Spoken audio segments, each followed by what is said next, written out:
Okay, hello, this is Mike Benoit here, and today we're going to do a little analysis of some of the points in Stephen Molyneux's little YouTube video that he entitled, let's pick up the title here, Shocking, Misogynist Attacks Feminism, etc., etc., etc. Now, like I said, we're only going to pick up a couple of points here. This thing is loaded with false premises, biased viewpoints, and I'll be demonstrating those to you in just a second. But typically, Molyneux does two things as a part of his shtick, and those two things are things that I don't like to do. Uh, find them totally inappropriate. And those things are to evaluate for someone else and then to invalidate.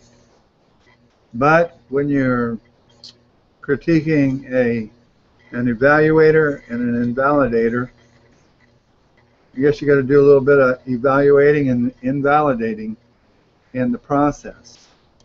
Now, one of the things I find about Molyneux here, which is you might seem a little bit bizarre, is that I find him to be a collectivist. And you'll say, well, how could he be a collectivist? You know, he's an anarchist, he's a libertarian, etc., etc. Well, so many of his views are based in collectivism. And he gets into that all, and it's a he uses generally in the sense of all, not just frequently or that sort of thing. So let's pick up a couple of points that he talked about in his video, and I guess we'll start off with let's start off with a comment he made about 20 minutes 48 seconds into the video. And he said, violence is formed in childhood. Women control childhoods. And when I heard that, it's just like, first off, there's two false premises combined right there in that one little sentence. And he can wax on and wax on and wax on this stuff. But violence is formed in childhood. See, violence is formed at any point in time along the lifespan, if you will. And violence is a reaction to something that, maybe you can't control, and you're trying to control, and it's out of control, and or violence is actually a response, a survival mechanism response. So it can be formed at any time where one's life is threatened. And then he goes on, and when he says women control childhood, and I'm going, what? And so this is the point of view that the child has no control over its own decisions. This is a point of view that the man's input is not part of the control of the childhood. This is a point of view that women have a dictatorial power during the childhood. And of course he talks about that the children are with the women most of the time. But this idea that they control the childhood. And then I guess he expands on into that where the daycare teachers and the teachers are pretty much in the same boat. And so when that they're females, and so that's women again controlling childhood. And so he says violence is formed in childhood. So the association there. Now, that violence that's formed in childhood is coming from the women as they control childhood. Now, take for example they're with their mother all day long, and their mother never does a violent thing to the child. And dad comes home, and he's grumpy, and he uses abusive language, and the kid does something he doesn't like, and so he um, spanks the kid, or even uh, maybe he doesn't believe in spanking a kid, so he throws something and he screams in a violent way. All these thousands and millions of possibilities are negated in the mind of Stefan Molyneux when he makes a statement that violence is formed in childhood and women control childhood.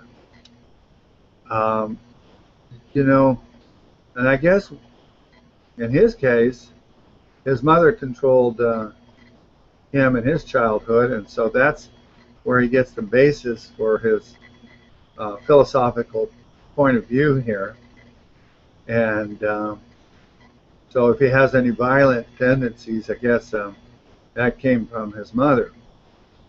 And then later on, at 43, 45 of this video, he says, mothers who raise their kid alone is almost always an abusive thing to do if they don't have a husband. So this is just a blowaway comment, just blows your mind type of comment. And it speaks to collectivism and to generalities, generalism, collectivism. Mothers who raise their kid alone is almost always an abusive thing to do if they don't have a husband. I think somewhere else he says this, maybe I didn't hit it on this, but very selfish thing to do. I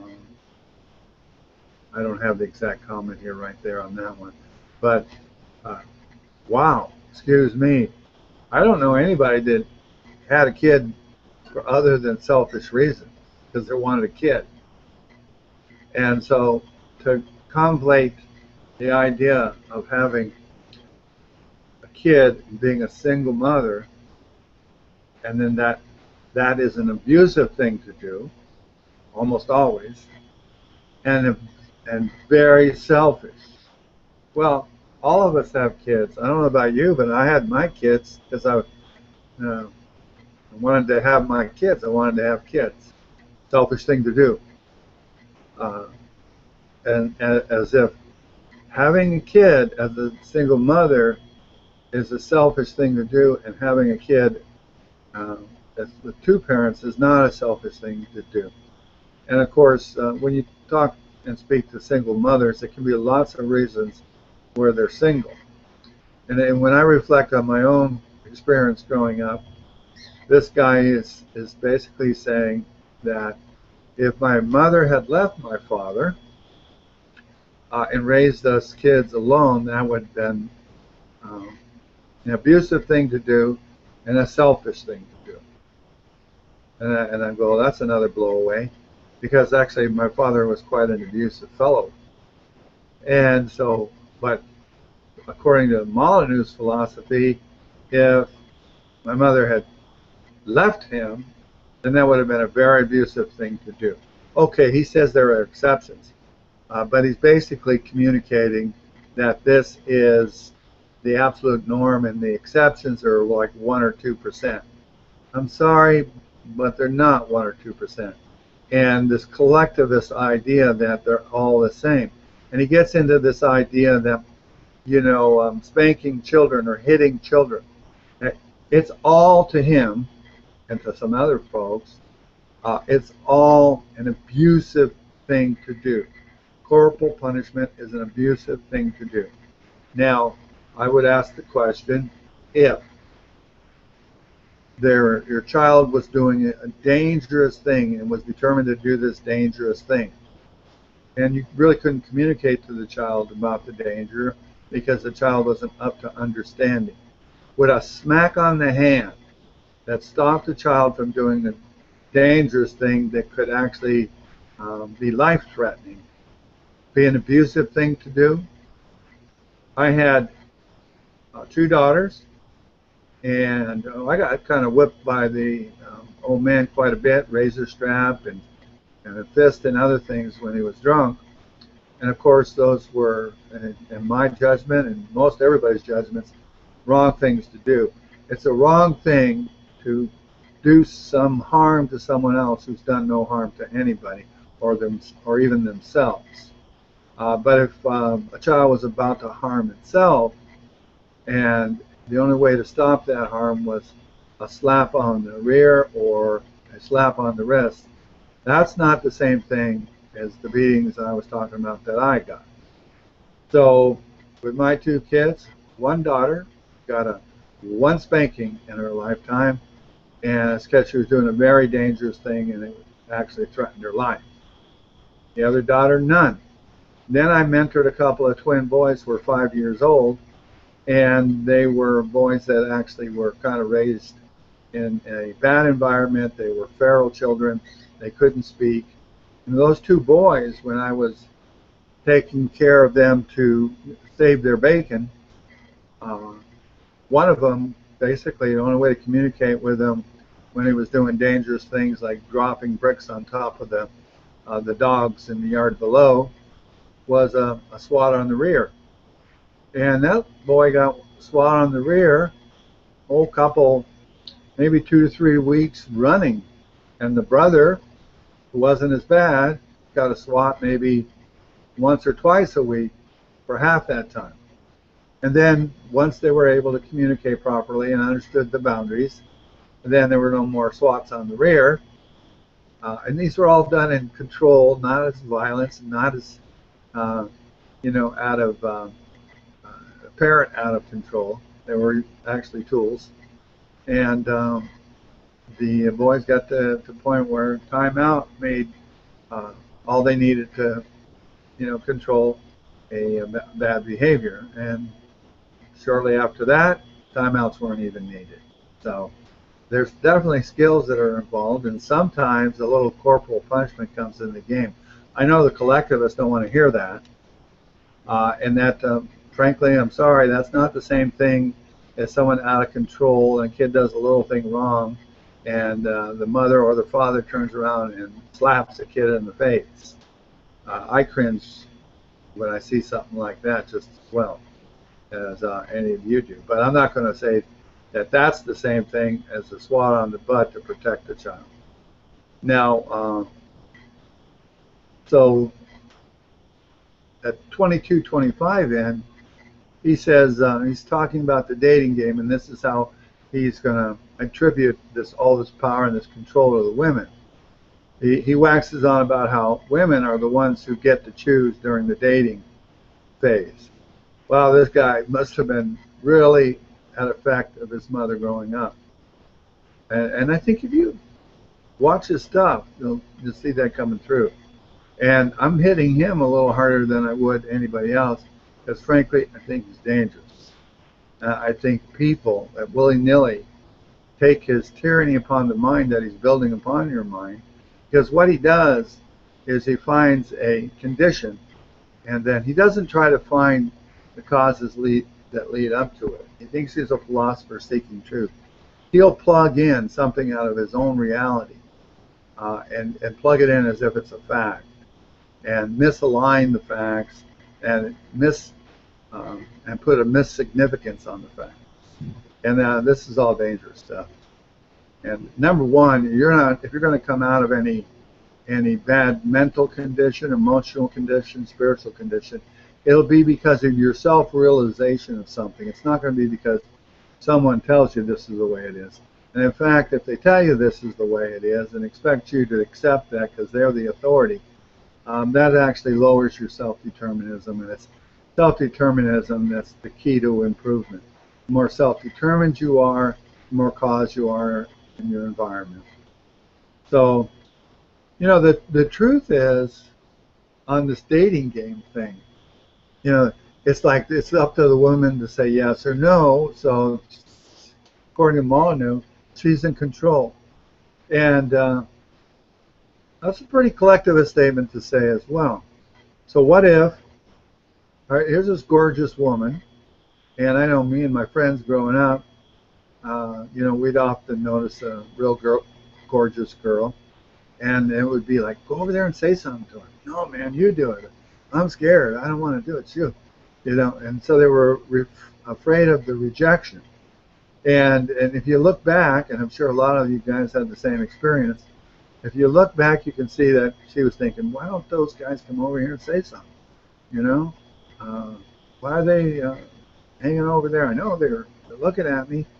And so we didn't say anything. So some, Casanova guy who really doesn't care much about anybody but himself, and he's not worried about what anybody else thinks. So he's the guy that goes up there. He's not worried about getting rejected. He's the guy that goes out there and says all the nice things and, sells a con job. And so she ends up saying yes to him.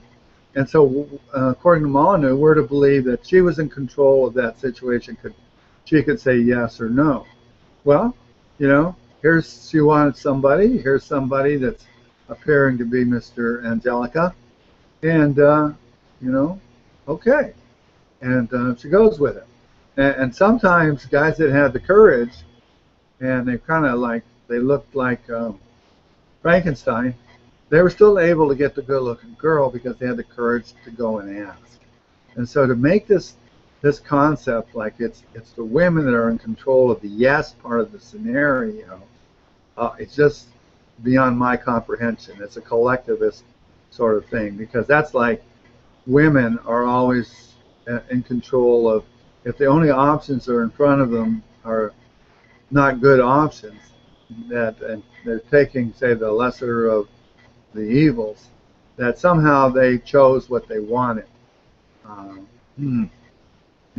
Maybe if they were really in control, they would do what some are doing in the modern society, and they're doing the asking, and not just being the effect of that people that are doing the asking. So there's that. Let's see what else we have on here that I should cover before we go.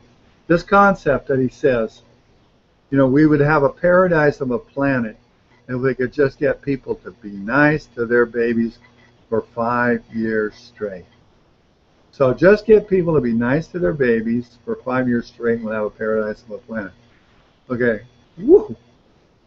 And so, and what does he mean by nice? Well, of course, he means don't ever hit them, don't ever spank them, don't ever smack them, because a smack on the hand is the same thing as a punch in the eye, as far as his collectivist philosophy is, because it's a initiation of force.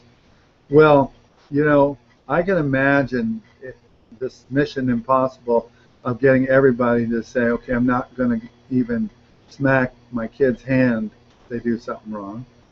And I'm not going to initiate force, which means I'm not going to force them into their bedroom for a timeout or anything like that. And the whole planet's going to operate that way. And these kids are not going to come out like they're the ones in total control of their parents. They're going to do whatever they want, and the parents can't say or do anything about it. Imagine a kid, parent says, time to go to bed, little Johnny, and Johnny says, no, I'm not going to bed. I'm going to watch TV tonight, all night. And no, Johnny, you can't do that. You have to go to bed. We got school tomorrow, and da-da-da.